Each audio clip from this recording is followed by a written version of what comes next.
पवित्र बाइबल का वचन पढ़े और सुने जाने पर प्रभु यीशु मसीह आपको और आपके परिवार को आशीष दे। पवित्र बाइबल मरकुस की पुस्तक का 1 अध्याय वचन 1 से 45 यह कहता है। वचन 1 परमेश्वर के पुत्र यीशु मसीह के सुसमाचार का आरंभ। वचन 2 जैसे यशायाह भविष्यद्वक्ता की पुस्तक में लिखा है कि देख, मैं अपने दूत को तेरे आगे भेजता हूं जो तेरे लिए मार्ग सुधारेगा। वचन 3 जंगल में एक पुकारने वाले का शब्द सुनाई दे रहा है कि प्रभु का मार्ग तैयार करो और उसकी सड़कें सीधी करो। वचन 4 यूहन्ना आया जो जंगल में बपतिस्मा देता और पापों की क्षमा के लिए मन फिराव के बपतिस्मा का प्रचार करता था।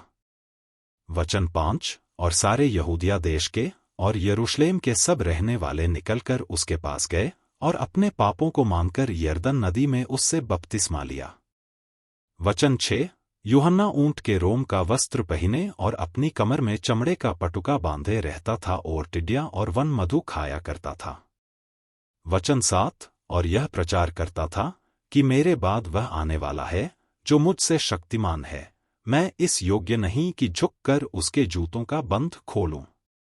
वचन 8 मैंने तो तुम्हें पानी से बपतिस्मा दिया है, पर वह तुम्हें पवित्र आत्मा से बपतिस्मा देगा।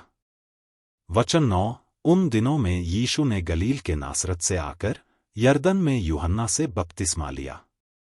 वचन 10 और जब वह पानी से निकलकर ऊपर आया तो तुरंत उसने आकाश को खुलते और आत्मा को कबूतर की नाई अपने ऊपर उतरते देखा। वचन 11 और यह आकाशवाणी आई कि तू मेरा प्रिय पुत्र है, तुझसे मैं प्रसन्न हूं। वचन 12 तब आत्मा ने तुरंत उसको जंगल की ओर भेजा। वचन 13 और जंगल में 40 दिन तक शैतान ने उसकी परीक्षा की और वह वन पशुओं के साथ रहा और स्वर्गदूत उसकी सेवा करते रहे।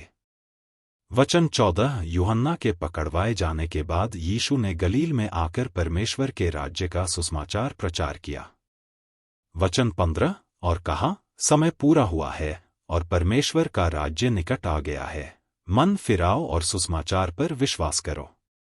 वचन 16 गलील की झील के किनारे किनारे जाते हुए उसने शमौन और उसके भाई अंद्रियास को झील में जाल डालते देखा, क्योंकि वे मछुए थे। वचन 17 और यीशु ने उनसे कहा, मेरे पीछे चले आओ, मैं तुमको मनुष्यों के मछुए बनाऊंगा। वचन 18 वे तुरंत जालों को छोड़कर उसके पीछे हो लिए। वचन 19 और कुछ आगे बढ़कर उसने जब्दी के पुत्र याकूब और उसके भाई यूहन्ना को नाव पर जालों को सुधारते देखा। वचन 20 उसने तुरंत उन्हें बुलाया और वे अपने पिता जब्दी को मजदूरों के साथ नाव पर छोड़कर उसके पीछे चले गए। वचन 21 और वे कफरनहूम में आए और वह तुरंत सब्त के दिन सभा के घर में जाकर उपदेश करने लगा। वचन 22 और लोग उसके उपदेश से चकित हुए, क्योंकि वह उन्हें शास्त्रियों की नाई नहीं परंतु अधिकारी की नाई उपदेश देता था।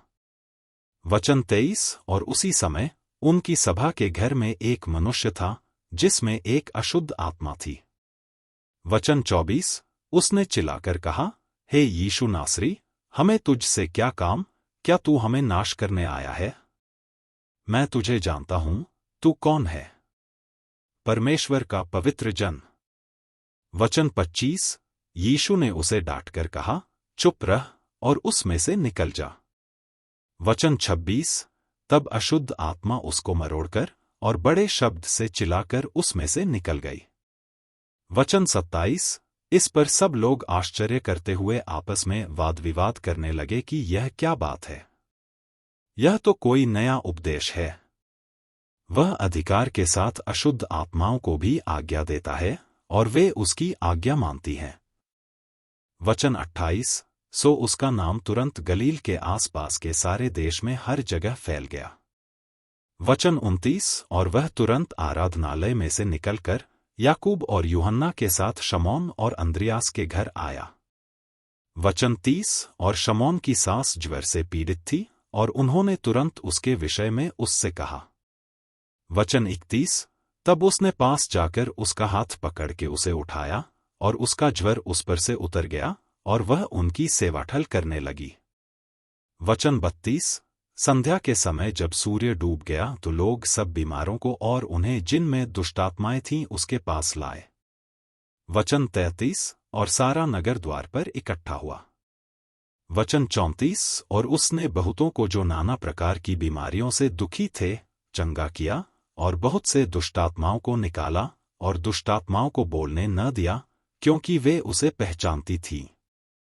वचन 35। और भोर को दिन निकलने से बहुत पहले वह उठकर निकला और एक जंगली स्थान में गया और वहां प्रार्थना करने लगा। वचन 36। तब शमौन और उसके साथी उसकी खोज में गए। वचन 37। जब वह मिला तो उससे कहा कि सब लोग तुझे ढूंढ रहे हैं। वचन 38। उसने उनसे कहा, आओ हम और कहीं आसपास की बस्तियों में जाएं कि मैं वहां भी प्रचार करूं, क्योंकि मैं इसीलिए निकला हूं।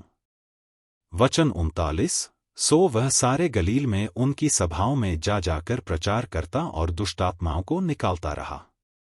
वचन 40। और एक कोढ़ी ने उसके पास आकर उससे विनती की और उसके सामने घुटने टेक कर उससे कहा, यदि तू चाहे तो मुझे शुद्ध कर सकता है।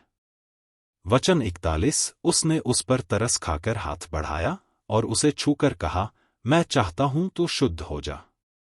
वचन 42। और तुरंत उसका कोढ़ जाता रहा और वह शुद्ध हो गया। वचन 43। तब उसने उसे चिताकर तुरंत विदा किया।